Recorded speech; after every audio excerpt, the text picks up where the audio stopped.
కార్మికులకు చట్టబద్దమైన కనీస వేతనాన్ని తక్షణమే అమలు చేయాలని టీయూసీఏ రాష్ట్ర ఉపాధ్యక్షులు కట్టా రాజన్న డిమాండ్ చేశారు. జిల్లా కమిటీ ఆధ్వర్యంలో నిర్మల్ జిల్లా కేంద్రంలోని ఆర్డీఓ ఆఫీస్ ఎదుట కార్మికులతో కలిసి ధర్నా చేపట్టారు. గాంధీ పార్క్ నుండి ఆర్డీఓ కార్యాలయం వరకు ర్యాలీ నిర్వహించారు.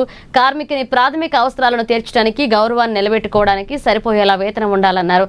నెలకు 39,000 రూపాయలను కనీస వేతనంగా చెల్లించాలన్నారు. ప్రభుత్వం వెంటనే చర్యలు తీసుకుని కనీస వేతన సూత్రాన్ని అమలు చేయాలని డిమాండ్ చేశారు.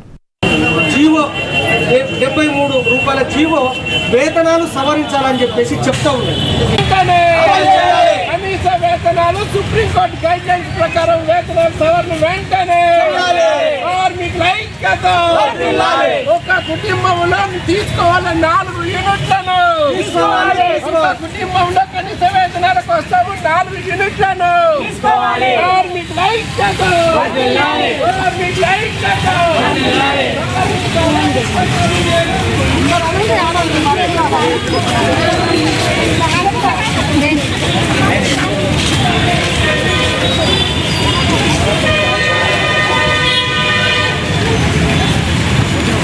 నా పేరు కె రాజన్న, టీయూసీఐ రాష్ట్ర ఉపాధ్యక్షులు, నిర్మల్ జిల్లా కేంద్రంలో కనీస వేతనాల జీవోను అమలు చేయాలని చెప్పేసి టీయూసీ ఆధ్వర్యంలో పెద్ద ఎత్తున ర్యాలీ ధర్నా నిర్వహించడం జరిగింది.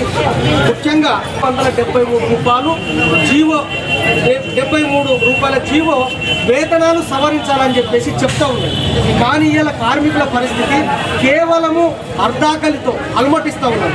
ఒక కుటుంబం అంటే అక్రైడ్ సంస్థ నిర్వహించింది ఏంటంటే ఐఎల్ఓ ఇంటర్నేషనల్ లేబర్ నిర్ణయించింది, అక్రైడ్ సంస్థ నిర్ణయించింది కూడా దాదాపు 39,000 చిల్లర జీతం ఉండాలని చెప్తా ఉన్నారు. కానీ రాష్ట్రంలో సంఘటిత అసంఘటిత రంగంలో పనిచేస్తున్న 2016లో సుప్రీంకోర్టు సమాన పనికి సమాన వేతనం అని ఇలా అక్రైడ్ సంస్థ ఒకటి నిర్వహించింది. భార్య భర్త, 2 పిల్లలు, అలా ముసలి తల్లిదండ్రి, అలాగే ఇంటి కిరాయి, కరెంటు బిల్లులతో చూస్తే కూడా ఏమాత్రం ఇప్పుడు ఇస్తున్నటువంటి వేతనాలు సరి. అలాగే అక్రైడ్ సుప్రీంకోర్టు డైరెక్షన్ ప్రకారం కూడా 35,000 రూపాయలు 39,000 చిల్లర ఉండాలని చెప్పి అంటూ ఉన్నది.